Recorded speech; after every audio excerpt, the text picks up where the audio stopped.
নমস্কার, আমি পৌলমী। আমার নতুন আরেকটি ব্লগে আপনাদের সকলকে স্বাগত জানাই। এরই মধ্যে একদিন আমরা চলে গেছিলাম টিজে ম্যাক্স অ্যান্ড হোম গুডসে। এটি stand alone and super store ফরম্যাটে তৈরি। এখানে আপনি পেয়ে যাবেন পোশাক পরিচ্ছদ থেকে শুরু করে বিভিন্ন রকম কসমেটিক্স থেকে ব্যাগস থেকে শুরু করে সব কিছু, যেটা টিজে ম্যাক্সের অন্তর্ভুক্ত। আর হোম গুডসে আপনি পেয়ে যাবেন বাড়ি সাজানোর খুঁটিনাটি আইটেম। ইস্টার আগেই বলেছি, একদম দোরগোড়ায় চলে এসেছে। তাই দেখুন, ইস্টারের ডেকোরেটিভ সমস্ত কিছু আপনি কিন্তু এখানে দেখতে পাবেন। আর দেখুন কি সুন্দর সুন্দর বানি এসেছে, তাই না?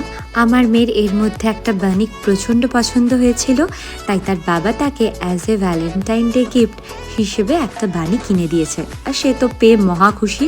তাকে অন্যান্য বিভিন্ন অপশন দেওয়া হয়েছিল, খেলনা থেকে শুরু করে বিভিন্ন কিছু, কিন্তু সে বলেছে তার এই বানিটাই চাই। তাই সে একটা বানি নিয়ে নিয়েছে। আর ভালোই হয়েছে, আমার ঘরে ইস্টারের জন্য ডেকোরেটিভ আইটেম হিসেবে আমি এটা ইউজও করতে পারবো। তবে আজ আমাদেরকে একটু তাড়াতাড়ি বাড়ি ফিরতে হবে, কারণ বাড়ি গিয়ে বানাবো আমি ছাতুর রুটি আর তার সাথে চোখা। লিট্টি চোখাও বলা যেতে পারে, তবে লিট্টিটার আকৃতি অন্যরকম হয়। আমি কিন্তু এটা পুরি বা রুটি টাইপেরই বানাবো। তাই ছাতুর রুটি বানানোর জন্য প্রথমেই ছোলা ভাজাটাকে অনিমেষ আর আমি দুজনে মিলে গ্রাইন্ড করে নিয়েছিলাম। আমরা ছাতু বাড়িতে এইভাবেই বানাই।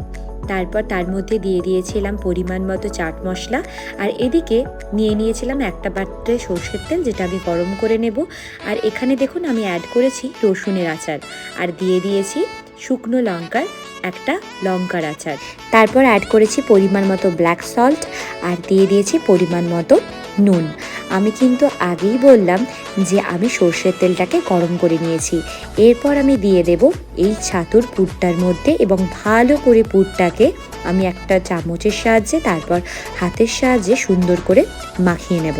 অন্যদিকে গ্যাসে আমি বসিয়ে দিয়েছি বেগুন, দুটো টমেটো, তারপর সেটাকে পোড়ানোর জন্য রেখে দিয়েছি। আমার ছাতুর পুরটা দেখুন একদম রেডি হয়ে গেছে। এদিকে আমি নিয়ে নিয়েছি পরিমাণ মতো আটা, তার মধ্যে আমি দিয়ে দিয়েছি নুন, আর শুকনো লঙ্কাটাকেও আমি কিন্তু পুড়িয়ে নেব। আমার আটার ডোটা রেডি হয়ে গেছে।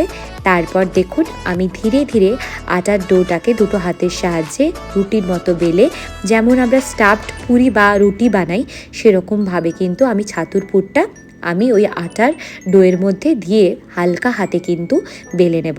আর এর যে ডোটা মাখবেন সেটা কিন্তু কখনোই খুব নরম মাখবেন না, ওটা মিডিয়াম মাখা হবে।